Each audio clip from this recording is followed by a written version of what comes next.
Todos bem-vindos aqui à nossa live sobre flagrantes. Na verdade, a gente vai falar sobre audiência de custódia, que é o que acontece logo depois do flagrante. Estou esperando só o João Ricardo entrar aqui para a gente dar o start na nossa live, no nosso conteúdo. Hoje a gente vai falar sobre audiência de custódia. Na verdade, a gente vai continuar falando sobre audiência de custódia.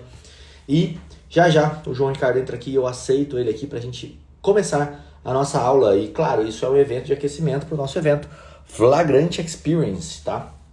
Esse Flagrante Experience vai ser algo de outro mundo. Vocês têm que participar, tá? Se você não está inscrito ainda, se você não sabe o que é Flagrante Experience, comenta Flagrante aqui nessa live que você vai conseguir entender o que é, vai receber aí o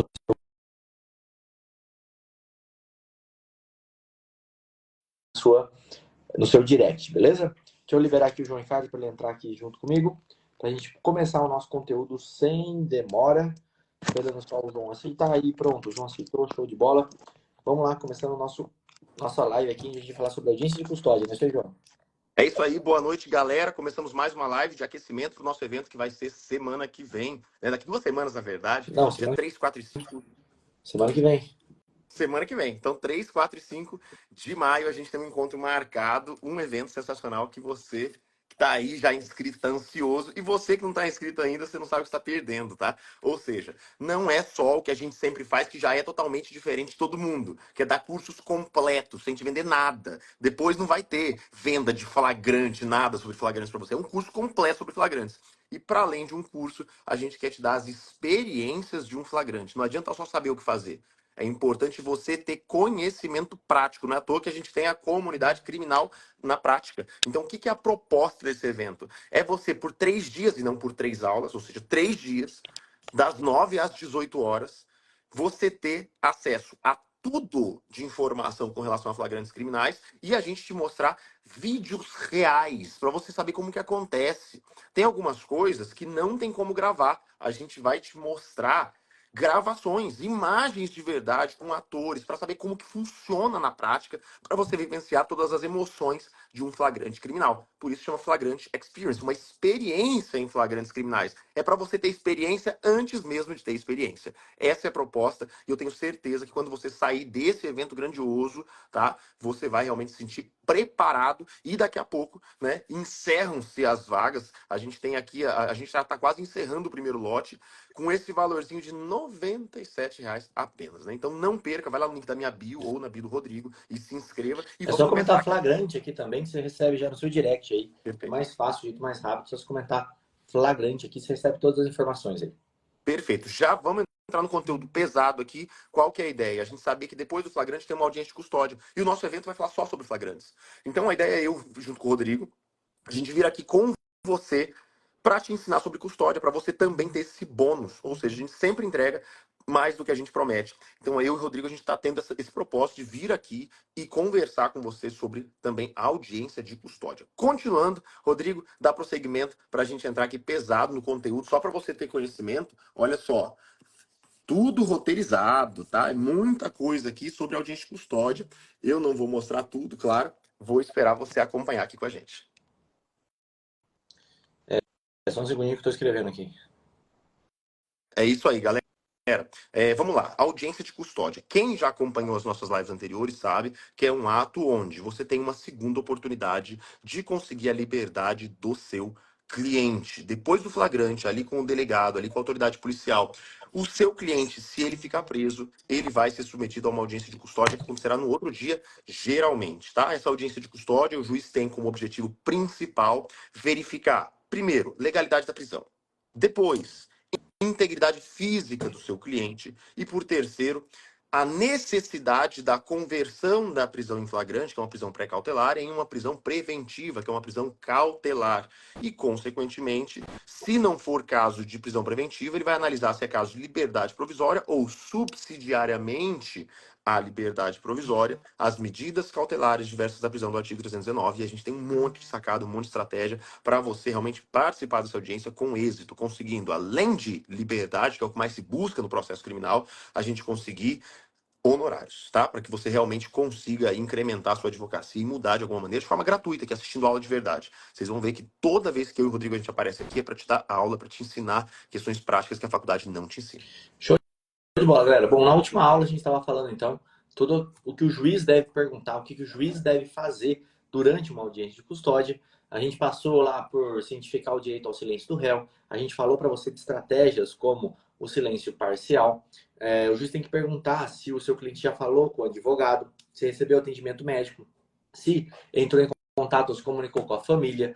Perguntar sobre os locais onde ele passou. A gente deu várias sacadas aqui. Se você precisar perguntar sobre fato, por exemplo, isso está nas nossas lives anteriores que a gente fez até agora. E, inclusive, para quem está no Flagrante Experience, tem acesso às lives anteriores na sequenciazinha lá, tá? Para você poder ver uma depois da outra aqui e entender tudo isso que eu estou falando de maneira mais aprofundada. Só estou relembrando onde a gente parou para a gente poder continuar a partir desse momento. A gente falou sobre exame de corpo de delito, falou bastante sobre isso, deu várias dicas interessantes para você aí que vai fazer audiência de custódia. Ó, show de bola, acabei de comprar. Seja muito bem-vinda. Tenho certeza que você vai amar a experiência estando junto com a gente. E para quem não comprou ainda, comenta flagrante aqui que chega no seu direct, tá? Mas vamos lá. A gente falou das possibilidades de refazer o flagrante, de refazer o exame de corpo de delito, tá? Quais são essas possibilidades de refazer o exame de corpo de delito? Casos em que o corpo de delito não foi realizado. Então, se você chega lá no audiência de custódia e seu cliente não passou por exame de corpo de delito, como é que funciona? O pessoal está comentando alguma outra coisa em flagrante, tá? É só flagrante, não pode comentar mais nada, senão não funciona. Só colocar aí flagrante, vai chegar no seu direct. Eu vou enviar um direct para você. Na verdade, o sisteminha aqui envia um direct direto aí para você. Bom, o caso em que não foi realizado, então, o exame de corpo de delito, é um momento que você pode pedir um novo exame de corpo de delito. Isso é muito importante para você, tá? Saber, registro de corpo de delito são insuficientes. Então, vamos dizer que você chegou na custódia, seu cliente estava lá com a boca machucada, igual a minha tá aqui, a boca estava machucada. E aí você quer que ele passe por exame porque o médico não constatou isso. Sei lá eu por quê, mas apareceu lá no histórico dele que ele não tinha nenhuma lesão. Você pode pedir um novo. Se tem alguma suspeita de que ele sofreu tortura depois do exame feito. Então, ele passou pelo exame, foi levado até a custódia e nesse caminho ele sofreu algum tipo de agressão. E exames realizados na presença de agente policial ou do agente policial que estava participando ali. E a gente vai até te dar os quesitos em uma das lives, então você fica esperto aí nas lives ou você entra no Flagrante Experience, porque você já aproveita todas essas lives. E agora, a gente vai passar para o próximo ponto que o juiz tem que perguntar. Ah, Rodrigo, se o juiz não perguntar essas coisas na audiência de custódia, normalmente assenta e levanta. Ele chega lá, o cara pergunta, apanhou? Não, não apanhei. Então tá bom. Ó, fala você. A gente já te deu, né? Na verdade, a sequência como funciona.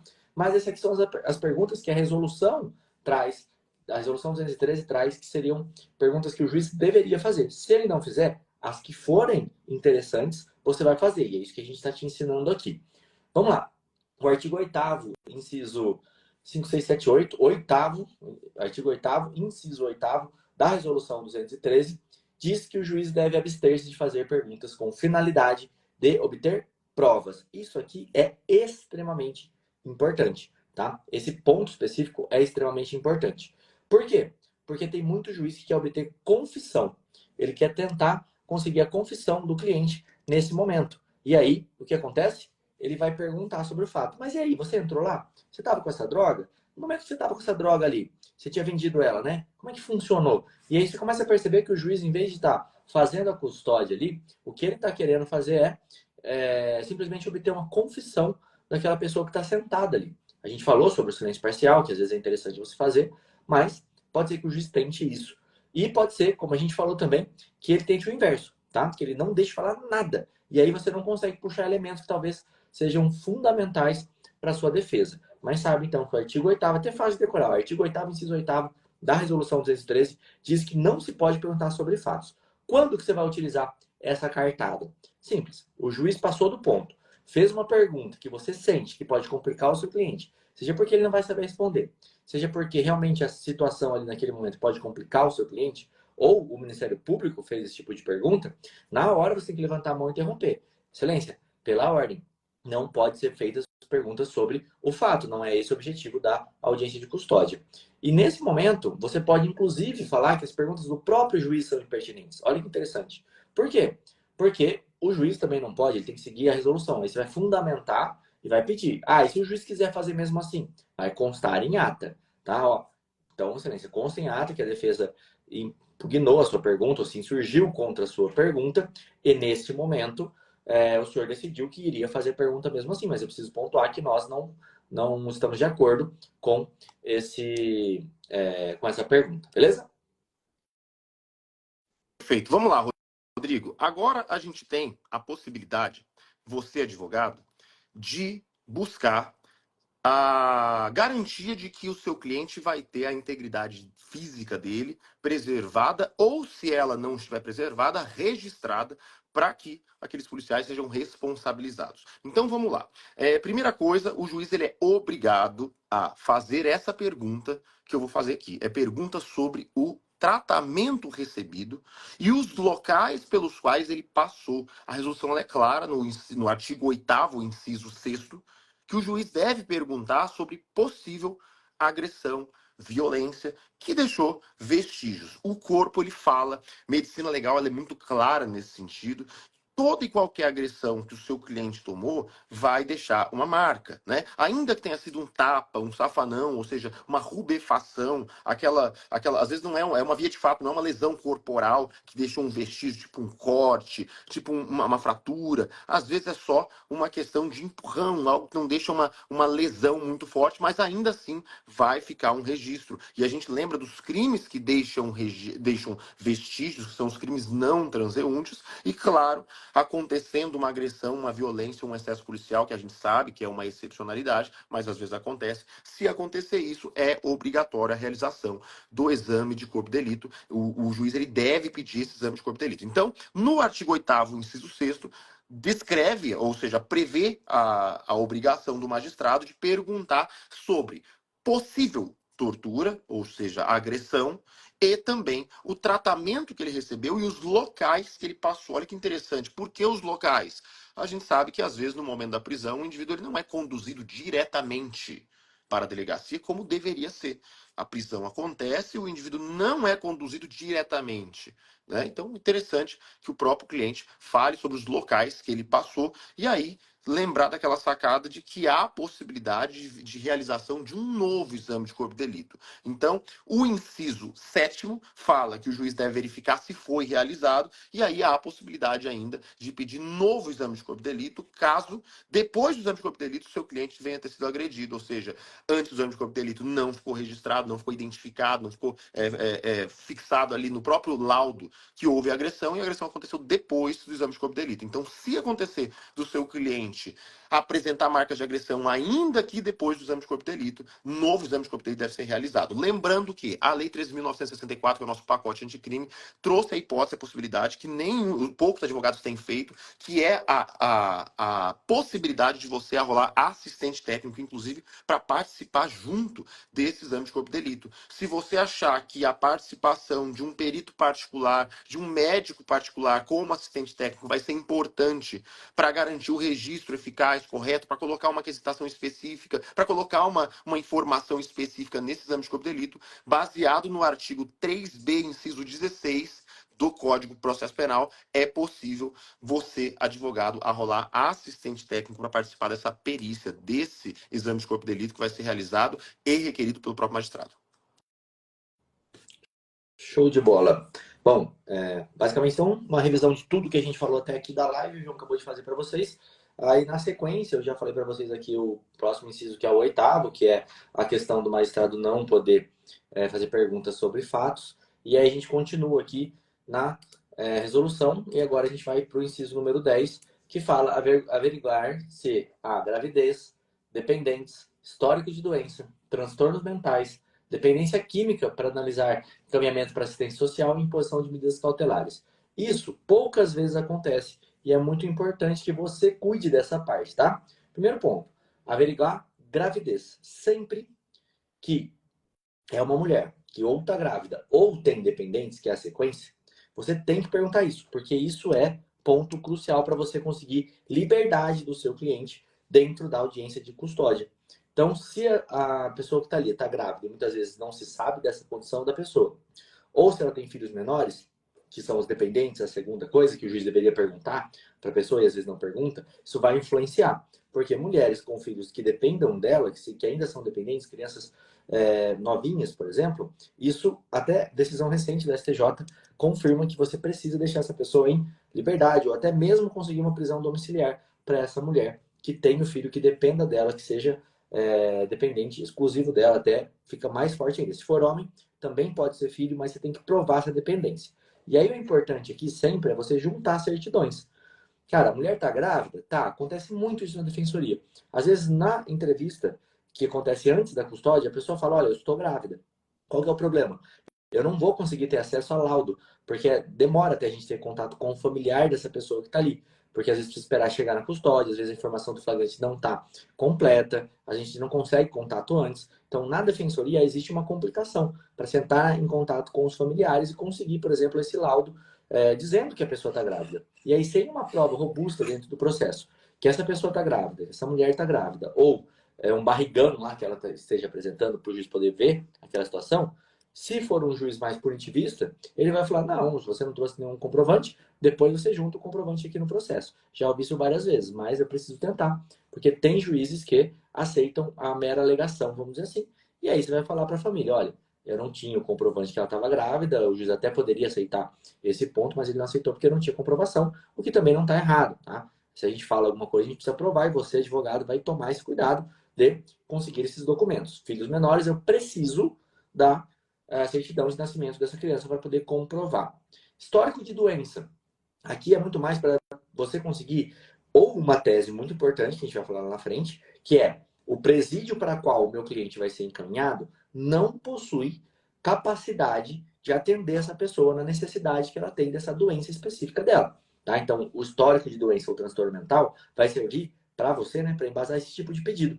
A gente até fez uma aula, e tem aula na comunidade sobre isso, junto com o Dr. Eude Lobo, a gente falou de uma resolução também que fala sobre os casos de doenças psico... Enfim, tinha um nome específico, não vou lembrar agora para falar aqui, mas são doenças que precisam de cuidado e precisam de cuidado dentro do presídio. Se o presídio não tiver, essa resolução fala sobre isso, a gente comentou isso na aula específica, né? Na verdade ele deu essa aula, eu apenas assisti nesse dia a aula, foi muito boa, inclusive, e mostrou lá que eu preciso ter um tratamento específico dentro do presídio. Se eu não tiver condições, eu tenho que colocar a pessoa onde tem condições de tratar. Pode ser até a casa dela. E aqui que vem o grande lance aí. Se eu tenho uma pessoa que necessita de algo que o presídio não pode fornecer, eu preciso que essa pessoa fique na casa dela, por exemplo. Como é um jeito fácil de conseguir isso, Rodrigo? Eu sei que é difícil, mas eu quero que você consiga o difícil. Às vezes, com um ofício para o presídio, ou entrando em contato com o presídio e fazendo uma simples pergunta, às vezes até por e-mail, você consegue. Ó, eu tenho um réu aqui que ele é cadeirante. Vocês têm condições de receber um réu cadeirante que tenha esse problema? Não. Aqui a gente não tem condições de receber isso. Ó, você pode responder o e-mail para mim com isso? Posso. Ele responde o e-mail, você pega e mostra para o juiz. Olha, juiz, não dá para ele ir para o presídio porque aqui não tem condições de receber essa pessoa. Vou contar rapidinho para vocês entenderem um caso que aconteceu comigo na cidade que eu trabalhava. Na delegacia, que era onde os presos iam ser encaminhados, porque lá não tinha presídio, não havia espaço ou para mulher ou para criança. Tá? Então, se tivesse adolescente apreendido nessa delegacia, ele tinha que ficar numa cela especial, separada, que estava caindo aos pedaços de passagem, mas ele ficava lá. E aí não tinha espaço para colocar mulheres, porque o resto das celas eram para homens. E se tivesse uma mulher lá dentro, não tinha espaço para colocar menores. Como eu sabia disso, e eu visitava a delegacia com frequência, toda sexta-feira eu estava lá, quando você chegava com esse tipo de pedido para o magistrado, você demonstrava isso, falava, olha, na delegacia não tem capacidade e não tem como transferir essa pessoa, normalmente não tinha.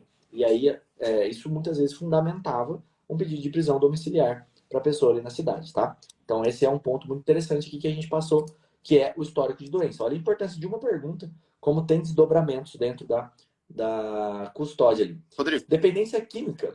Oi, João. Só para terminar aqui. Dependência química para analisar encaminhamento para assistência social.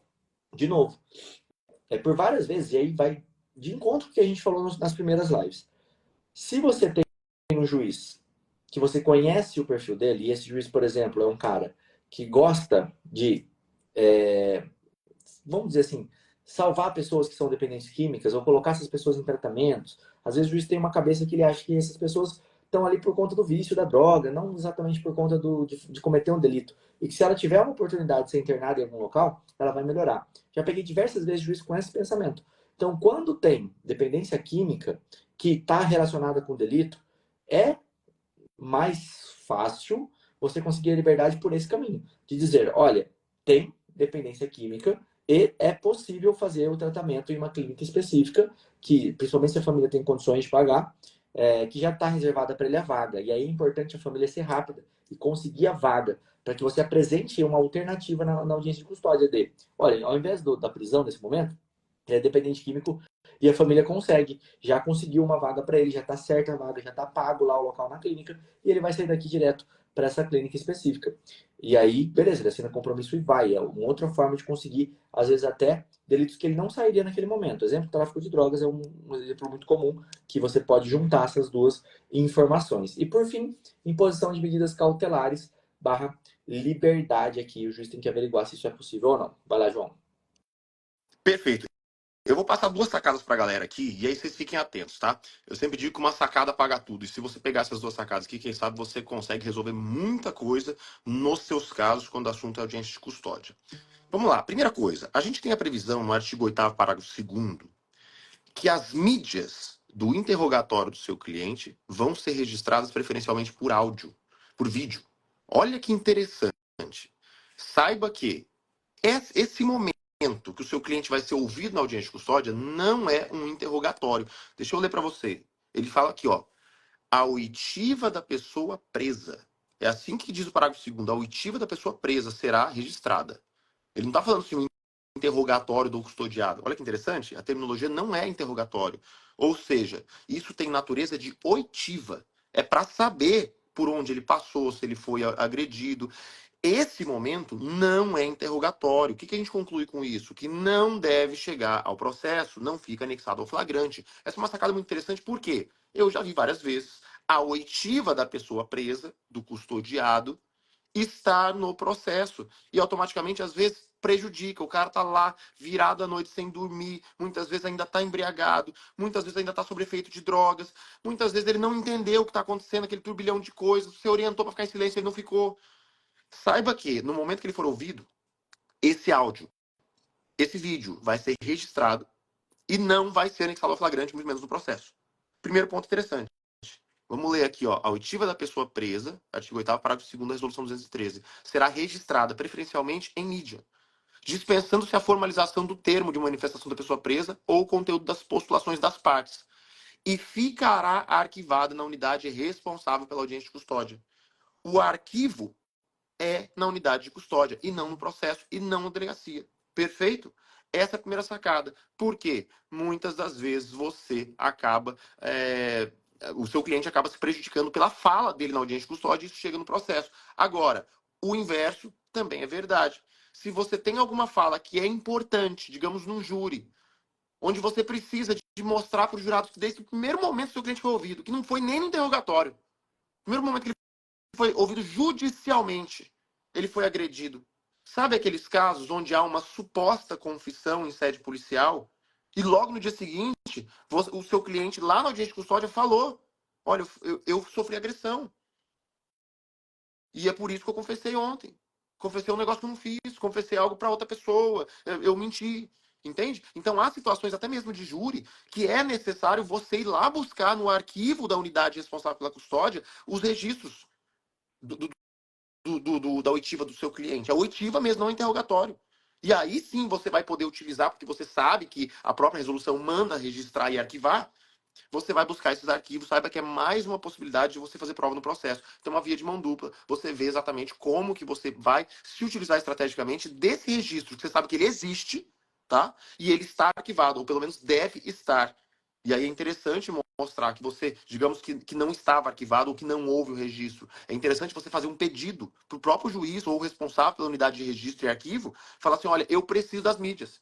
Porque, assim, digamos que não tenha. Você fala assim, eu tentei mostrar a verdade e não existe o registro. Se fosse mentira, se não fosse verdade do advogado, como que eu arriscaria desse jeito pedir um arquivo e ter exatamente o contrário lá, né? Então, ou seja, eu participei da audiência de custódia, eu sei o que foi dito. Outra sacada interessantíssima agora.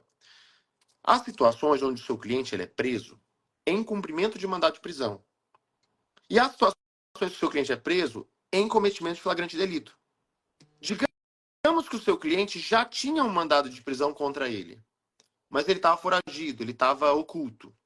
E aí, no cometimento de um novo crime, ele acaba sendo preso em flagrante. Perfeito? Imaginou o cenário? Qual que é a possibilidade do seu cliente ser solto? Já tinha um mandado de prisão preventiva. O cliente não vai, o juiz não vai soltar ele tendo um mandado de prisão. Ele vai falar o quê? Resolva essa prisão com o juiz do processo e vai analisar esse flagrante se é caso de conversão de prisão preventiva. Olha a sacada, a dica que eu vou te dar. Isso aqui pode resolver o processo para vocês. Você conversa com o juiz. Fala, doutor, aqui é um caso que a possibilidade de liberdade para ele não existe, porque já tem um mandado de prisão, correto? Se o senhor decreta a prisão preventiva nesse flagrante de agora, nesse cometimento de agora, o que vai acontecer? Simplesmente fica inócuo, porque ele já vai estar preso no outro processo. O que acontece é que o senhor, aí acaba afogando o cartório, porque os prazos do cartório com o cliente preso em preventiva ficam menores, os prazos ficam mais exíguos, mais enxutos. Então, doutor, ele já tem uma prisão preventiva. Aí, né? Por que decretar agora nesse aqui? Então fica sem decretar nesse aqui. Só converte, só dá cumprimento no mandado de prisão. Ou seja, não converta o flagrante em prisão preventiva. Não tem por que existir duas prisões preventivas para ele. Já tem uma prisão preventiva. O senhor dá cumprimento do mandado, né? Não precisa de converter essa prisão em flagrante em prisão preventiva, porque a prisão cautelar já está decretada, ou seja, ele já vai ficar preso, doutor. Então é só para facilitar o cartório mesmo, para não ter mais um processo de réu preso tramitando no cartório. Tem lógica, não tem? Olha que interessante. Para que serve isso, João Ricardo? Qual que é a estratégia disso? Não vai soltar o cliente? Peraí. É uma preventivamente para você combater. Olha que sacada interessante. Se você consegue a liberdade naquele processo do mandado de prisão, não resta mais nenhuma preventiva para você combater. Se o juiz converter esse flagrante em preventiva, são duas preventivas para você combater. Você tem que conseguir a liberdade provisória em dois processos. Essa sacada é muito interessante, porque você acaba tendo a possibilidade de não conversão do flagrante preventiva nessa audiência de custódia e conseguindo a liberdade naquele que tinha mandado, simplesmente você não tem outra preventiva para combater e tem a possibilidade de liberação do seu cliente, não no momento da custódia, mas depois. Ou seja, questão estratégica que inclusive deve ser conversada com o cliente, mostrado para ele qual é a estratégia disso, para que ele entenda a lógica e, consequentemente, não ache que você está deixando de defender ele, né? Não se insurgindo contra a não liberação dele, ou seja, ele vai ficar preso. Só que é uma preventiva a menos para combater. Beleza, então se ele for solto, tem que ser colocado imediatamente em liberdade. Às vezes isso demora, tá? Às vezes o juiz vai falar, eu vou expedir no final da audiência, eu vou expedir tudo de uma vez. Claro, primeiro você vai esperar ele dar o alvará de soltura ali, dizer que ele vai fazer, vai colocar o seu cliente em liberdade. Mas é muito interessante isso, porque tem muito juiz que adota essa conduta. Quando ele tem várias audiências ao mesmo tempo, ele assina todas as atas no final, ele concede todos os alvarás no final. Então imagina que 8 horas da manhã o seu cliente conseguiu a liberdade dele. O juiz vai assinar isso no meio-dia, por exemplo. Isso é prejudicial para o seu cliente, ele vai ter que ficar preso muito mais tempo a partir do momento que o juiz já falou. E o principal, a gente vai falar disso um pouco mais para frente. A ata da audiência, com ele assinando depois, você não tem controle sobre o que está escrito nessa ata de audiência. E você precisa saber, você precisa sair dali com uma cópia. A gente já vai chegar e já vai falar sobre isso daqui a pouquinho, ou então na próxima live, acho que já entra nesse tema específico da ata de audiência, tá? Mas saiba disso, seu cliente, quando for colocado em liberdade, ele tem que ser colocado imediatamente. Porém, existe uma exceção, que é a exceção, claro, na violência doméstica. Tem um parágrafo expresso, que é o parágrafo 6º, que ele fala que, na hipótese de colocar em liberdade, de conceder a liberdade, o juiz, se for caso de violência doméstica e a mulher não estiver presente na audiência, o que normalmente ela não está presente, tá?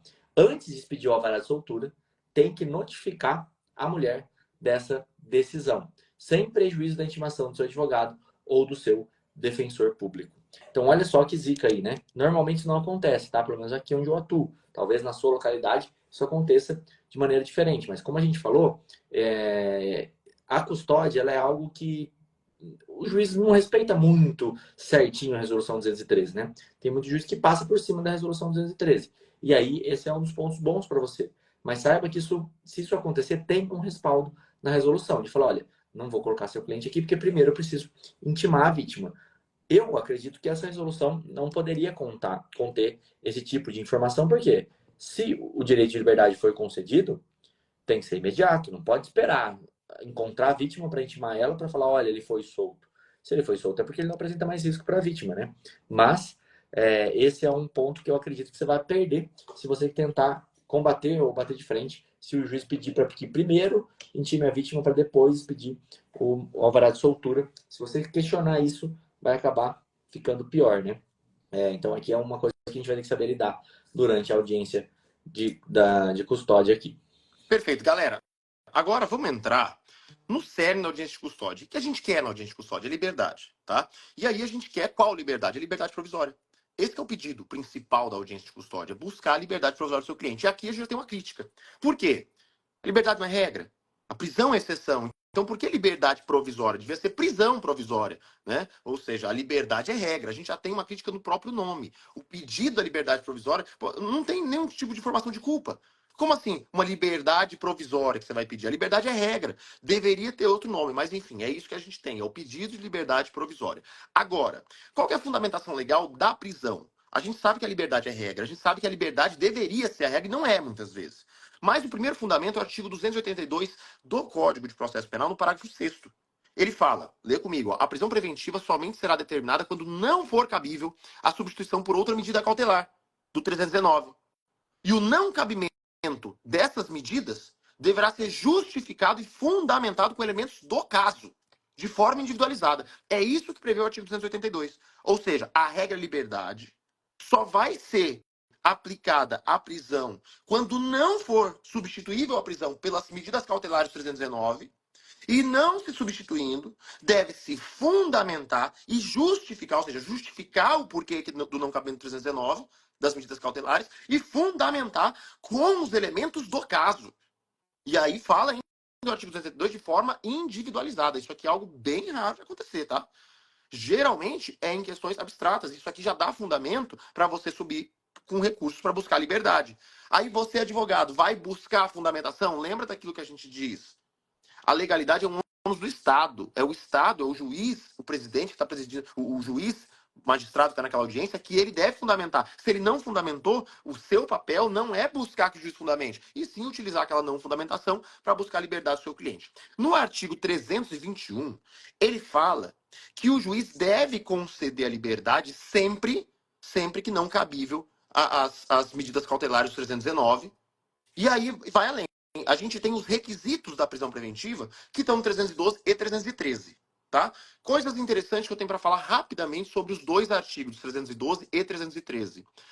A gente tem as hipóteses ali de garantia da ordem econômica, conveniência da instrução criminal, para garantir a aplicação da lei. E a gente tem um termo bem interessante trazido pelo pacote anticrime, pela lei anticrime, que é, para além da comprovação de indícios suficientes de autoria e materialidade, a gente tem que ter uma.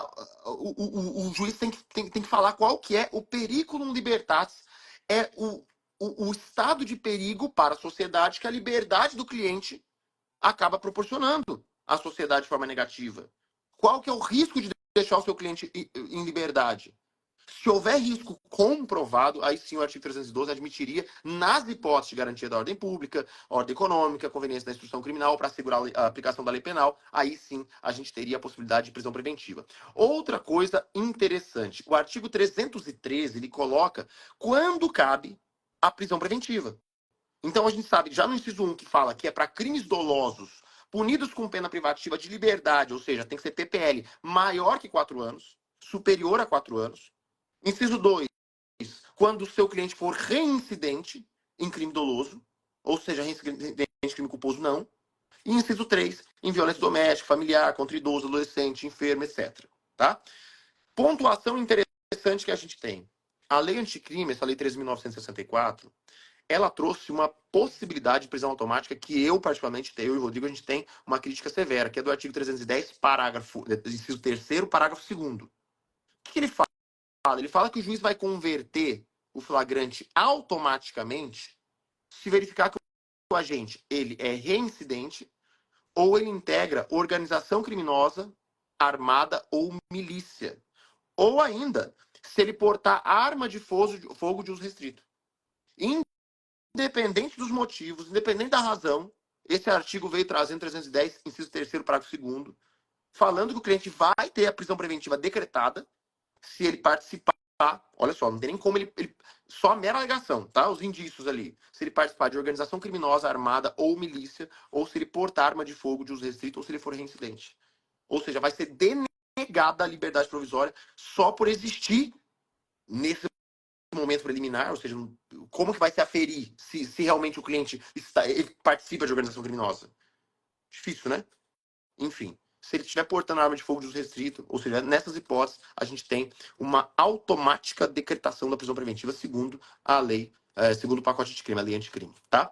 Outra coisa interessante, a gente tinha o artigo 44 da lei 11.343, que prevê, a lei de drogas, que prevê uma prisão automática também, ou seja, não vai ser dado a possibilidade de liberdade para essas pessoas que forem presas. Mas aí você anota aqui, é o tema 959 do STF, tema repetitivo, no recurso especial 1.038.925 de São Paulo, recurso especial 1.038.925 de São Paulo, que diz, né, a impossibilidade de uma prisão automática, ou seja, precisa verificar tudo aquilo que a gente falou aqui para a decretação de prisão preventiva.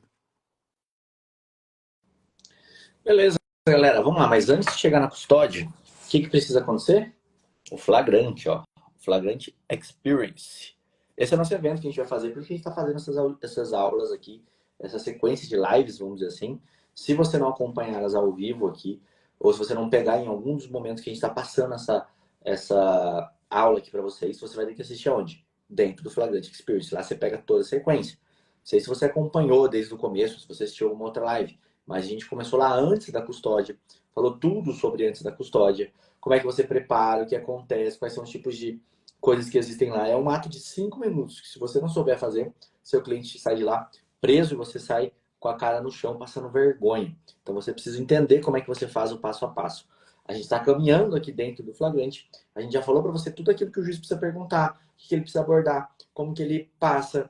E até perguntaram aqui, ó, essas lives vão ficar upadas no portal do flagrante? Sim, elas já estão lá dentro, o pessoal já está assistindo, o pessoal que entra já tem acesso. Acho que foi 4 ou 5 lives que a gente fez falando sobre audiência de custódia. E isso surgiu da necessidade de vocês, tá? A gente estava aqui preparando o evento do Flagrante Experience e alguém perguntou, vai ter custódia nesse evento? E não. Durante o evento, nós não vamos falar sobre custódia, porque nós vamos falar sobre flagrante. Todas as modalidades de flagrante. A gente vai abordar teleflagrante, se pode acontecer, se não pode, o que você faz num teleflagrante. A gente vai falar sobre flagrante em loco. A gente vai falar sobre flagrante que acontece e você vai ter que ir lá para a delegacia resolver o BO. A gente vai chegar até o momento do seu cliente ali ir para a custódia ou ser solto e sair andando junto com você. Você entrar lá, postar no seu stories, no seu Instagram, ó, tô entrando aqui para conseguir a liberdade do meu cliente, sair com ele. A gente vê vários alunos, membros da comunidade fazendo isso e é muito legal. Eles marcam a gente, ó, tô entrando aqui para fazer um flagrante. Aí de repente você vê a pessoa saindo junto com eles, eles aplicando as técnicas que a gente vai ensinar dentro do Flagrante Experience. Um evento muito legal de 3 dias. Comenta a palavra flagrante aqui, que vai chegar um direct para você com todas as informações, tá? Esse evento não tem replay. Tem muita gente falando, ah, Rodrigo, eu não vou porque não tem replay. Cara, se você não consegue parar 3 dias para assistir isso, a gente não quer que você vá nessa edição. Você tenta outra, talvez ano que vem a gente faça outra, e aí você entra nessa outra para você aprender como é que faz um flagrante. Aqui é para quem estiver comprometido, a gente não quer volume, a gente quer pessoas comprometidas a comparecerem em dias 3, 4 e 5 de maio, junto com a gente, para ser transformadas. E a gente está, como o João falou, quase indo já para o lote 2, se já não tiver no lote 2 aí, quando você entrar lá no link. Então entra agora e faz sua inscrição, tá? Como a gente já falou, é uma transmissão pelo Zoom. O Zoom é limitado, a gente não consegue colocar o tanto de gente que a gente quer. A estrutura disso é caro de fazer. Então, clica aqui em Flagrante que vai ser incrível para você. A gente está preparando esse evento aí com muitas surpresas e muitas coisas legais aí, né, João? Perfeito. Galera, esse evento vai acontecer dia 3, 4 e 5 agora de maio. Você tem a oportunidade de ingressar por apenas R$ 97. Comenta flagrante aqui nos comentários que vai chegar para você um link no seu direct para você se inscrever. R$ 97 é muito baratinho. O que você está pagando com R$ 97? É isso que o Rodrigo disse. É um curso completo sobre flagrantes. Ao final desse curso, ao final desse evento, eu não vou te vender nada sobre flagrantes criminais. Não vai ter uma venda assim, venha para nossa turma avançada de flagrantes criminais. Não. É um curso completo para te deixar preparado para você fazer flagrantes criminais por R$ 97. É a democratização do conhecimento. É isso que eu e o Rodrigo a gente quer. E note, diferente das edições anteriores, a gente não vai só te dar um curso técnico com informações práticas. A gente quer te dar uma experiência prática. Olha a diferença.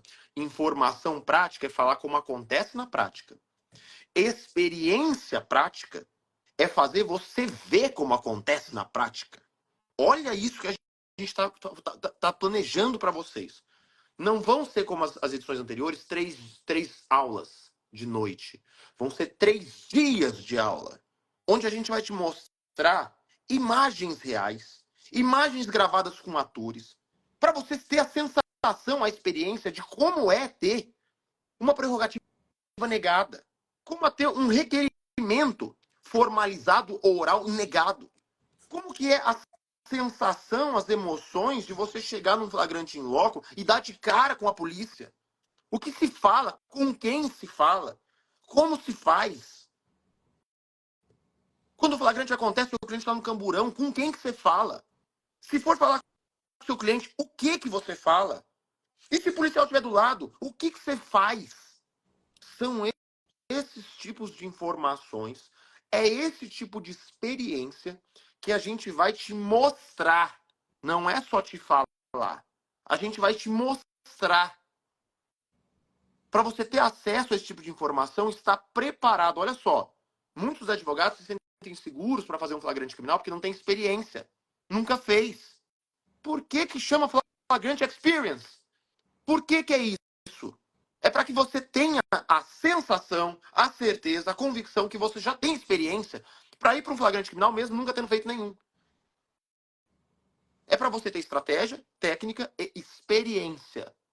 Anota isso que eu estou te falando. Quando chegar no final desses 3 dias de aula, você vai estar absolutamente capacitado para fazer um flagrante criminal, se você precisar. Quanto que custa isso? Meros R$ 97. Coloca flagrante aqui nos comentários.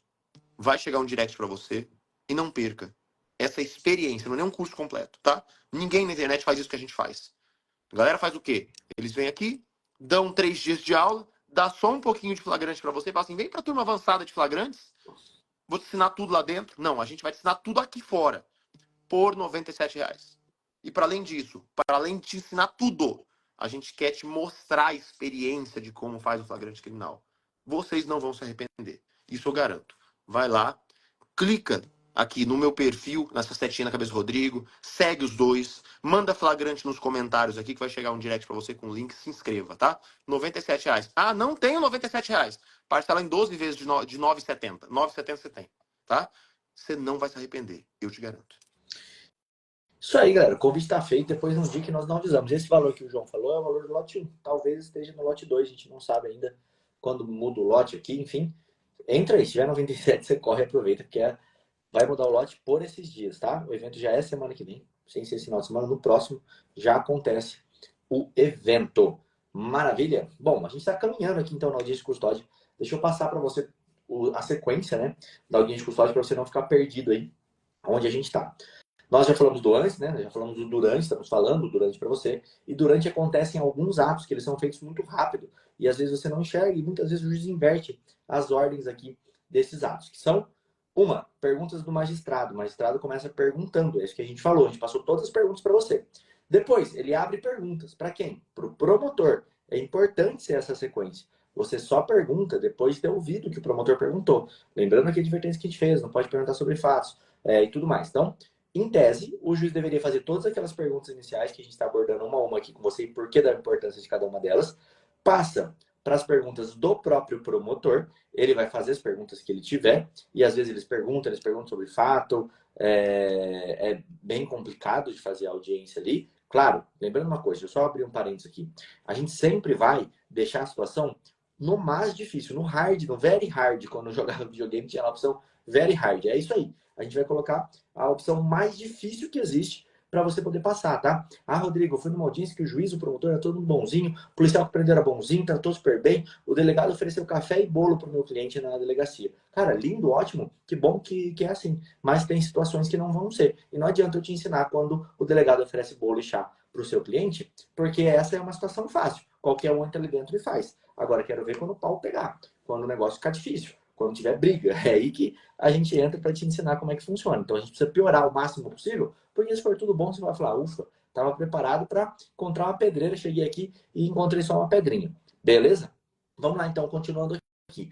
Vai ter as perguntas do promotor. E aí, se for esse caso do promotor perguntar fácil e tudo mais, vai ter que ter interrupção, vai ter que ter tudo isso. Fique esperto, porque acontece muito rápido. Vem as suas perguntas. O que eu já vi acontecer em N vezes que eu fiz custódia? O juiz já vira e faz as perguntas que ele quer para o réu, que às vezes é, você apanhou? Não. Promotor, pela manifestação. Aí acontece o que? O promotor já faz a manifestação dele. Pulou as perguntas. E aí você fica constrangido de falar, magistrado, mas espera aí que primeiro são as perguntas. Como que eu ajo quando isso acontece? Ó, o magistrado virou e falou, promotor, pode fazer sua manifestação. O promotor fez a manifestação dele, eu fico quieto. Quando chegou a mim, eu tenho perguntas, excelência, eu tenho umas perguntas para fazer. E aí, normalmente, eles liberam, não tem problema, eles deixam fazer perguntas. Só que eles voltam para o promotor, é muito comum. Doutor, o senhor tem mais alguma pergunta também? Aí o promotor, eu quero fazer. E aí ele faz mais algumas perguntas, pergunta, o senhor quer complementar alguma coisa da manifestação que ele fez? E aí ele complementa ou não. Se eu achar que ele fez alguma pergunta que eu preciso perguntar coisa a mais, eu falo, excelência, pela ordem de defesa sempre pergunta por final e eu tenho complementos a fazer. E se ele negar, beleza, é o ponto, não é o ponto que eu quero, mas eu quero perguntar. Mas se ele negar, é algo que eu estou buscando ali para eu poder atuar de uma maneira mais efetiva, tá? Bom, beleza. Então, fez as perguntas do promotor, fez as perguntas você. Entra na fase de requerimentos. Quem que vai fazer o pedido primeiro? O promotor. Outra coisa que acontece demais. Abrir a pergunta para a defesa antes da promotoria. E às vezes até o primeiro ato.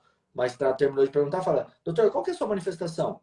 Toda vez que acontece isso, com a maior calma, eu falo assim, doutor, primeira pergunta, né? Aí ele fala, tá, o senhor tem pergunta? Eu falo, não, primeiro o promotor tem que saber se tem perguntas. E eu vou conduzindo.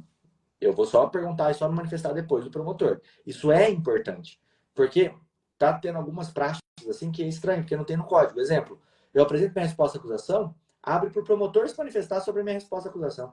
Cara, não existe essa manifestação do promotor depois de resposta à acusação. A regra do processo é, eu apresentei a resposta à acusação, vai para o juiz decidir. Porque eu estou falando sobre a denúncia, não é ao contrário. Mas, enfim, isso acontece. E, quando tem pedido de liberdade, então, é muito comum isso acontecer, tá? Querem que você faça a manifestação antes do promotor pedir, por exemplo, a conversão da prisão preventiva. Não deixe isso acontecer, porque tem vários pedidos, a gente vai entrar em pedidos já já, tá? A gente entra em pedidos aqui, a gente vai falar um pouquinho sobre pedidos, e eu estou passando a sequência aqui para você entender. Então tá, o promotor fez a manifestação dele, depois quem que foi manifesta? Você. Você faz a manifestação, e no final, quem decide é o magistrado. E a decisão do magistrado, ela tem que vir nesse momento. Não é depois eu decido. É a mesma coisa que a gente acabou de falar sobre a ata da audiência. A ata da audiência, ela não é assinada depois. Ela é assinada nesse momento. Ela é assinada naquele momento que terminou. Você tem que sair de lá com a ata. Você tem que ler a ata antes de sair. A gente vai falar ainda sobre a ata de audiência aqui. E a decisão dele tem que ser proferida naquele momento. Só que o que acontece? Muito magistrado está acostumado com a audiência de instrução e julgamento. E na audiência de instrução e julgamento, olha, eu sou defensor desde 2009. Então, enfim, eu tenho uma experiência aí de 14, 15 anos de defensoria. Eu vi pouquíssimas vezes um juiz proferir sentença em audiência. Pouquíssimas. Mas, tipo assim, acho que dá para contar no dedo da mão de uma. Então, eles estão acostumados a não ter que manifestar. Apesar de muitas vezes eles cobrarem a alegação final oral, exemplo, na violência doméstica, hoje em dia, tem que apresentar a alegação final oral. Então, praticamente todas as audiências, a não ser se a pauta estiver atrasada, a alegação final é oral, tá? Pelo menos com a defensoria, tá? Não sei se todo caso é advogado, enfim. Estou passando aqui para você a minha experiência. Só que o magistrado não dá a sentença na hora. E a sequência seria essa. Ó, tem alegação final oral? Tem. O magistrado tem que proferir a sentença naquele momento. Mas eles estão acostumados a postergar esse ato. E durante a audiência de instrução, tudo bem. O rito era para ele apresentar a sentença ali, mas ele não apresentou. E tá tudo bem, ele vai apresentar em um certo momento. Mas a decisão sobre a liberdade tem que sair naquele momento, porque esse é um ato que importa. A velocidade e o momento. Tá? Então não é no final do dia que ele vai decidir, não é depois, eu já peguei juiz que faz isso. Não, doutor, ó, eu vou decidir tudo no final, tá? Excelência, não, precisa decidir cada um no seu momento, não dá para decidir tudo no final. Ah, e se o juiz não decidir mesmo assim, aí você vai fazer as coisas que a gente vai falar de pra frente, são os remédios que a gente vai utilizar. Antes de eu passar para o João, teve uma pergunta muito interessante, foi assim, e se teve violência psicológica? Como é que eu faço? Que a gente estava falando dos exames de corpo de delito, né? Violência psicológica dá para pegar no exame de corpo de delito? Cara, não dá para pegar no exame de corpo de delito, porque o médico que está ali, ele só vai olhar se tem alguma lesão física. Ele não vai colocar houve dano psicológico, houve dano, houve pressão, qualquer coisa assim, não vai colocar ali. Então, esse é um processo muito complexo, muito complicado. Eu já atuei com juízes, que, claro, não vou citar nomes nem nada aqui, mas é o Hard, né, que eu falei para vocês, o Very Hard, que falava exatamente essa frase pro preso, ó. E você pode pegar essa cena. Ele falava assim: eu vou fazer algumas perguntas para o senhor. Se o senhor mentir aqui, eu vou processar o senhor por denunciação caluniosa. Então veja bem o que o senhor vai falar. Imagina o preso que está passando por uma audiência de custódia, que às vezes apanhou do policial que apresentou ele, chegar no juiz e o juiz falar isso para ele: se você vier aqui me falar uma coisa que você não puder comprovar, ou seja, se não tiver bem marcado em você a lesão que você sofreu, simplesmente você vai responder por um crime. Cara, ele falava isso, você acredita? A gente, opa, só deu uma cortadinha. Ele falava isso na audiência, inclusive hoje ele não atua mais como juiz criminal aqui. Ele acabou mudando, enfim. Aí esse problema a gente não tem. Mas como é que se comprova isso, João Ricardo? Lesão psicológica. Lesão psicológica, eu peço para que seja submetido a exame, né, pericial específico, tá? Então, assim, geralmente esse pedido ele é negado, só que lá no juiz do processo eu reitero o pedido e falo assim, ó, já estou pedindo isso aqui há bastante tempo. Geralmente é por aquele nosso incidente, né? Incidente de sanidade, a perícia psicológica, que vai aferir de forma mais aprofundada as questões psicológicas. O que acontece? Geralmente se nega por não ter elementos. E quando você junta essa sua ata, ou seja, tem que constar em ata, mostrando que você pediu lá no momento da custódia, ou seja, você reitera um pedido, você simplesmente está mostrando que você tem indicativos desde o momento da custódia, não é um negócio que você está inventando ali. E digamos que seja um processo de júri. Poxa, você pega ali e mostra para o jurado, fala assim, ó, essa é a minha tese que eu estou aqui de questão psicológica, né? Eu estou aqui a todo momento pontuando, ninguém quer ouvir. Inclusive, você pode, em alguns casos, quesitar isso aí, tá certo? E aí o jurado como juiz, há a possibilidade, inclusive, de pedido de exame nesse sentido, suspende o plenário para fazer esse tipo de exame psicológico, né? Ou seja, são formas de você comprovar a sua tese, ou pelo menos mostrar para o jurado que você estava bem intencionado, e o judiciário simplesmente não acatou nenhum dos seus pedidos. E o jurado pode acatar os seus pedidos na condição de juiz que é. Tá? Rodrigo, um ponto que eu quero falar agora aqui, eu sempre falo que uma sacada paga tudo. Voltando ao ponto que você falou, que eu quero terminar a aula com essa sacada. Para quem ficou até o final. Segura então, João. Só para eu complementar esse ponto, segura essa sacada aí. Então tá. Para. Essa sacada aqui ela vai pagar tudo, Então faz tá? assim, ó. Essa sacada. Vocês estão aqui, aperta essa flechinha que tá ali embaixo, já manda para uns três, fala assim, ó, vem que agora vai ter uma. Se você pegar só esse. Escreve assim, ó, se você pegar só esse pedacinho da live, vai valer a pena. Manda aí, vamos ver. Eu quero ver se esse número sobe. Manda aí, manda para uma pessoa, duas, três, quando você puder. Rapidinho. Enquanto eu vou falar o meu ponto de vista aqui, que foi uma reflexão que eu estava fazendo. Quando eu fiz essa pergunta, né, do dano psicológico aí, eu pensei o seguinte: falei, cara, existe hoje um tipo penal, que é o dano emocional, que está no Código Penal. Mas esse crime é específico para mulheres. Então você imagina o seguinte: é possível que a autoridade policial, no momento da prisão de uma mulher, ele cometa dano emocional.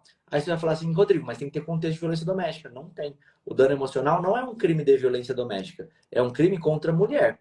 Então o artigo fala assim, ó, causar dano emocional à mulher que a prejudique e perturbe seu pleno desenvolvimento ou que vise degradar ou controlar suas ações, comportamentos, crenças e decisão, mediante ameaça, constrangimento, humilhação, manipulação, isolamento, chantagem, enfim. É um crime tão aberto esse que é possível eu imaginar um caso de dano emocional causado por um policial ou uma policial, tanto faz, a uma mulher no momento da prisão. Olha que interessante, hoje isso é um tipo penal, tipificado. Mas contra o homem eu não tenho esse tipo penal. É só contra a mulher. O homem não pode sofrer dano emocional. Só a mulher que pode sofrer o dano emocional. O crime, estou dizendo, tá? Estou falando que o homem não possa sofrer dano moral, qualquer outra coisa assim. Pode sofrer pressão e às vezes até olhar tortura e tudo mais. Não é isso que eu estou falando, tá? Agora vamos lá para sacada que aumentou. A galera veio ver sua sacada, viu, João? O pessoal Vamos lá, chegou aqui, ó. tô feliz com isso. Galera, vamos lá. Essa sacada aqui Segura, pode pagar tudo. E segura. Antes de você contar a sacada, tem que ser João Kleber um pouco. Você comentar aí, ó, flagrante, você vai receber as informações do Flagrante Experience. Vou aproveitar que aumentou a galera aqui, tá? Vai lá, João, pode falar. vamos lá. Galera, o que o Rodrigo estava falando? Para a gente relembrar. Ordem cronológica da audiência de custódia, tá? O juiz faz as perguntas, que a resolução 213 fala de forma objetiva, uma a uma. Abre-se para o Ministério Público fazer perguntas, abre para a defesa fazer perguntas. Depois tem os pedidos da acusação e os pedidos da defesa. Essa ordem ela é inegociável, tá? E o Rodrigo acabou falando sobre ata. Você vai sair com a ata. Aí eu vou te falar uma coisa. Lembra daquela sacada que o Rodrigo falou para você ficar no final? Você lembra que ele falou para você ficar no final para você saber como que o juiz estava julgando nos casos anteriores e automaticamente você, com essa leitura dele, você vai fazer o seu pedido. Às vezes é um pedido singelo, para que não seja bem fundamentado. Às vezes é um pedido que você vai ter que trabalhar ali, né, mostrar todos os elementos. Tá. Você já está no final da audiência de custódia. Você vai sair com a ata só do seu cliente? Essa aqui é a sacada. Isso aqui, ó, tem a ver, anota aí, artigo 282, parágrafo 6º do CPP. Artigo 282, parágrafo 6º do CPP. Você vai pedir audiência, você vai pedir a ata do seu cliente, tá? E aí você vai verificar a pauta de audiência de custódia. Aqui em Campo Grande eu consigo todos os números de processo, todos os flagrantes da audiência de custódia. Aqui eu só peço ali para o cartorário, falo assim, cartorário, tem como você me dar a pauta da audiência de custódia? Aí você vê que o seu cliente lá em primeiro e fala, você pode me colocar por último? Quando ele te dá a pauta, te dá a cópia, te dá o e-mail, sei lá, todas as audiências de custódia, você vai ter todos os números de processo. E se não tiver, você pede. Fala assim, deixa eu ver todos os processos que estão aqui. Para que você vai fazer isso? Você vai entrar em decisão por decisão do juiz da audiência de custódia e vai verificar as datas. Você vai verificar o fundamento pelo qual ele prendeu as pessoas daquele dia. Acompanha o raciocínio comigo. O que você quer com isso? Vamos para o artigo 282. Ele fala que em caso de prisão preventiva, quando não cabe as medidas cautelares, ou seja, é exceção, o juiz vai ter que justificar o porquê que não cabe as medidas cautelares e fundamentar nos elementos presentes no caso, e aí a lei ela está em letras garrafais, aqui, ó, literal, de forma individualizada. Olha que sacada. Eu quero ver quem sacou aqui já e já vai colocando nos comentários se você já entendeu o que está acontecendo. Poxa, você ficou por último na audiência de custódia. Você tem o número dos processos de todos os outros casos daquele dia de audiência de custódia. Você tem acesso a todas as decisões daquele dia. Você tem acesso a todas as fundamentações daquele dia que decretaram as prisões. Automaticamente você vai fazer o quê? Verifica se é igual a do seu cliente. Quantas e quantas vezes a gente tem uma sentença que é só uma cópia, copia e cola. Só mudou o nome. Eu já teve muitas vezes da decisão da audiência de custódia, né? Uma cliente mulher fala assim, é por esse motivo que decreto a prisão do acusado Maria não sei o quê. Porque tava lá um modelo pronto de homem, acusador, e a mulher. A mulher foi preso. Já aconteceu várias vezes isso. Vocês entenderam? A mulher foi preso. Tinha só um modelo. O fundamento da prisão era o mesmo para todo mundo. Se a lei fala no artigo 282, parágrafo 6º, que vai ser justificado e fundamentado nos elementos presentes no caso, de forma individualizada, aí você pode subir para o tribunal. Pode subir direto. Por quê? A audiência de custódia é uma decisão de primeiro grau. Qual que é a instância superior à audiência, ao juiz de primeiro grau? É o juiz do processo? Não, é o tribunal. Se você subir muitas vezes para o juiz do processo, pode acontecer de consertar a fundamentação. Né? Olha que interessante. E, ó, Você vai mostrar... Oi? ó, faz isso aqui, ó. Isso aqui é uma tabela. Você vai pôr uma tabelinha assim no seu processo. Vai fazer as coluninhas. Vai colocar processo 1, número tal, fundamento, crime. Processo 2, número tal, fundamento igualzinho, copia e cola, crime. E aí você vai mostrar graficamente que desse mesmo dia, você pode pôr mais uma aqui, dia. Você põe dia, número do processo, decisão e crime. Aí você mostra que todas do dia, de crimes diferentes, era a mesma decisão. Isso aqui, graficamente, causa um rebuliço. E olha só, você vai demonstrar que o artigo 282 não foi observado e que a prisão é ilegal por não ter fundamentação individualizada. Essa sacada aqui paga tudo as aulas de audiência de custódia E, que a ó, gente fez. Imagina você sustentando no tribunal, pedindo a liberdade, justamente porque você tem a prova.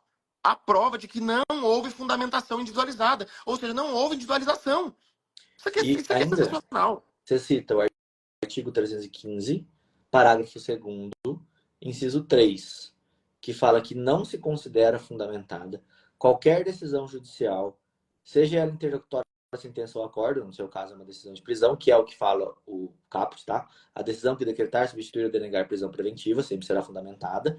E aí o parágrafo 2º fala que não se considera fundamentada, ou seja, não pode decretar prisão nesse caso. E o inciso 3 fala que invocar motivos que se prestariam a justificar qualquer outra decisão, qualquer outra prisão. Então, são sentenças genéricas que, como o João está explicando para você, prendeu o Zezinho por A, prendeu o Luizinho por B, prendeu o... Quer dizer, prendeu o Zezinho por A, o Luizinho por A, o Joãozinho por A, todo mundo foi preso por A. Sensacional, chegamos ao fim de mais uma aula Mas live aqui antes, sobre audiência de custódia, antes, mais uma live de clica aqui, aquecimento. segue eu, João, se você não só confere. Clica aqui, não é para seguir, confere. Você vai apertar esse botãozinho e vai olhar lá. Se estiver seguindo, beleza. Se não estiver seguindo, você vai seguir. Tá? Precisa seguir os dois, é obrigatório. Não vou nem falar que é opcional, é obrigatório. Clica aqui e olha se está seguindo os dois, beleza? Se não tiver, você já clica para seguir aí, porque tem muita coisa boa. E aproveita para você conhecer o que é o Flagrante Experience. Digita Flagrante aí no comentário, enquanto a gente está terminando aqui. Vai chegar um direct bonitinho para você, que a gente programou. Vai chegar, claro que não sou eu que estou mandando agora, né? O robozinho está mandando para você o direct aí, mas vai chegar para você o direct lá com todas as informações do que é o Flagrante Experience. Não vamos ficar explicando tudo de novo. Se você não sabe o que é, manda aí Flagrante. Beleza? A gente se vê dia 3, 4 e 5 nesse evento, será uma verdadeira experiência sobre flagrantes criminais e convenhamos, com um preço muito, muito convidativo. Isso aqui é simbólico, tá, pessoal? É só para pagar os custos da própria plataforma e os custos de publicidade que a gente tem com o próprio evento. Então, esse evento praticamente ele não tem nenhum tipo de lucratividade para nós, ele é só para pagar os custos mesmo, para a gente conseguir democratizar a informação de qualidade. É para te ensinar de forma muito, muito, muito barata, R$ 97, tudo aquilo que você não aprende na faculdade e conseguir ter dinheiro no seu bolso com flagrantes criminais. Valeu, até a próxima. Até mais, pessoal. Show.